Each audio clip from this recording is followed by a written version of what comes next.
والا معاملہ state bank کا جو مجوزہ خود مختاری بل قانون جو آنا ہے، اسٹیٹ بینک حکومت کو جواب دے رہے گا نہ پارلیمنٹ کو.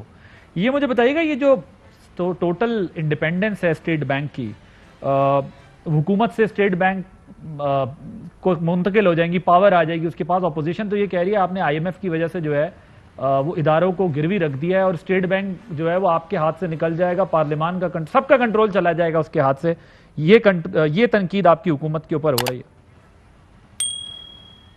دیکھیں، اس کے اندر پہلی تو شروع میں یہاں سے کروں گا کہ ملک کے سینٹرل بینک کے پاس ایک بڑی حد تک خود مختاری ہو، یہ ایک اچھی چیز ہے. اور دنیا کا تجربہ یہ دکھاتا ہے کہ جہاں پر سینٹرل بینکس جو ہیں، جو پاکستان کا اسٹیٹ بینک ہے، ان کے پاس اگر ایک کافی حد تک خود مختاری ہو تو وہ ملک کی معیشت کے لیے اور لوگوں کی فلاح کے لیے بہتر ہوتا ہے. تو یہ موو تو ہے صحیح ڈائریکشن کے اندر. ہم نے دیکھا ہے کہ جب سیاستدان مکمل طور پہ کنٹرول کرتے ہیں تو کس طریقے سے پچھلے دور کے اندر اربوں ڈالر اڑا دیے گئے صرف کہ ایک فائنانس منسٹر کی انا کا سوال تھا، انہوں نے کہا میں نے روپے کی قیمت نہیں بدلنے دینی.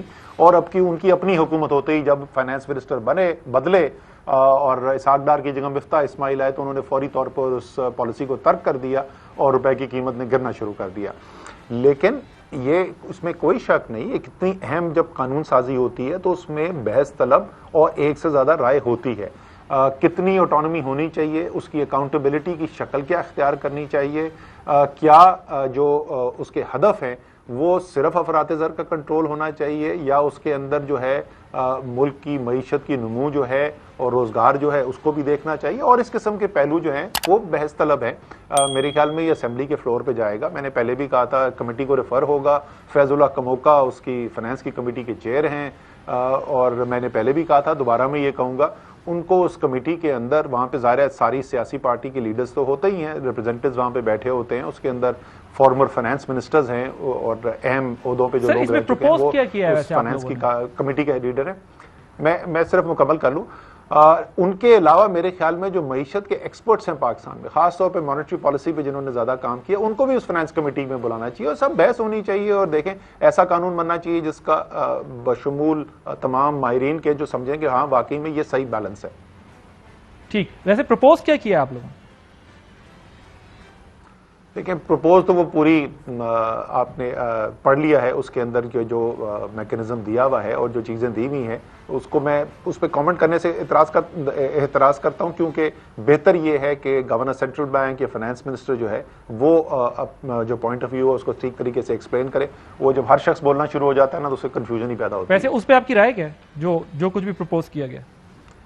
ایک تو آپ نے کہہ دیا نا بحث ہونی چاہیے، بحث ہونی چاہیے. میں نے آپ کو بتا دیا کہ میرے خیال میں کون سے ایریاز ہیں جہاں پر بحث کی ضرورت ہے اور بحث بنتی ہے. ٹھیک ہے نا، وہاں ایک سے زیادہ رائے ہو سکتی ہیں، لیکن میرے خیال میں وفاقی وزیروں کو ٹی وی پہ آ کے اپنی انفرادی رائے جو ہے نا وہ داغنے سے گریز کرنا چاہیے. اچھا چلیں، ایک طرف تو ظاہر ہے یہ بات آپ نے کی ہے کہ اپنی رائے داغنے سے گریز کرنا چاہیے، لیکن ہوتا یہ ہے کہ باقی تمام معاملات کے اوپر کرتے ہیں، جہاں پر وزراء پھنستے ہیں وہاں پہ کہتے ہیں کہ یہ دیکھیں ہماری ڈومین نہیں ہے. ایسا نہیں ہے، ایسا نہیں ہے، دیکھیں ایسا نہیں ہے.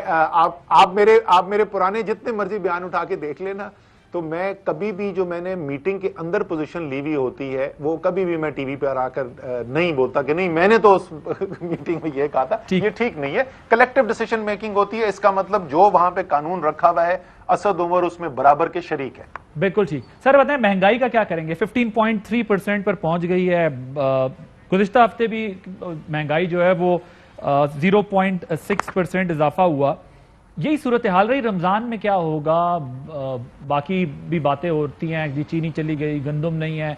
مہنگائی کا کیا کر رہے ہیں؟ مہنگائی تو آپ اپوزیشن کو ایک طرف بھی کر دیں تو اس مہنگائی کا کیا کریں گے؟ یہ تو آپ کی سب سے بڑی اپوزیشن ہے اس وقت.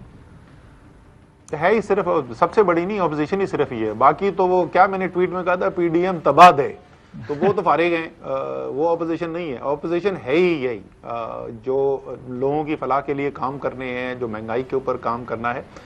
رمضان کے لیے جی دیکھیں، ایک تو عمومی طور پر افراط زر کو نیچے لانے کے لیے، اور یہ اگر آپ دیکھیں کل کی بھی جو رپورٹ ہے جو پاکستان بیورو اسٹیٹسٹکس کی ایشو ہوئی ہے، وہ جو ہفتہ وار جو سینسٹیو پرائس انڈیکس ایشو ہوتا ہے، اور اس کا اگر آپ مطالعہ کریں تو آپ کو نظر آئے گا کہ زیادہ تر جو اضافہ کی وجہ بن رہی ہے وہ اشیاء خورد و نوش ہیں، اس کی وجہ سے زیادہ اضافہ ہو رہا ہے. تو اس لیے بڑا فوکس وہاں پر کام وزیر اعظم نے ہدایات دی ہوئی ہیں. اس میں فوڈ سیکیورٹی کی جو منسٹری کے لوگ ہیں وہ بھی ہیں، فائنانس منسٹری ہے اور تمام جو انڈسٹریز منسٹری ہے وہ سب اس کے اوپر کام کریں. لیکن رمضان کے لیے خاص طور پہ ایک بہت بڑے پیمانے کے اوپر جو سستے بازار کا سسٹم ہے، یوٹیلیٹی سٹور کارپوریشن کے لیے ایک بہت بڑا اربوں روپے کا پیکج سبسڈی کا جو 5 بنیادی اشیاء ہوتی ہیں ان کے لیے دیا جا رہا ہے. تو رمضان کے لیے یہ خصوصی تیاری تو کی جا رہی ہے اور اس کے اندر دسیوں اربوں روپے کی جو ہے وہ سبسڈائز سامان جو ہے وہ پرووائڈ کیا جائے گا. لیکن اس کے علاوہ عمومی طور پر اس شرح کو کم لانے کے لیے خاص طور پہ اشیاء خورد و نوش کی وہی وزیر اعظم کا اس وقت میرے خیال میں شاید سب سے بڑا آبجیکٹو ہے ہی وہی.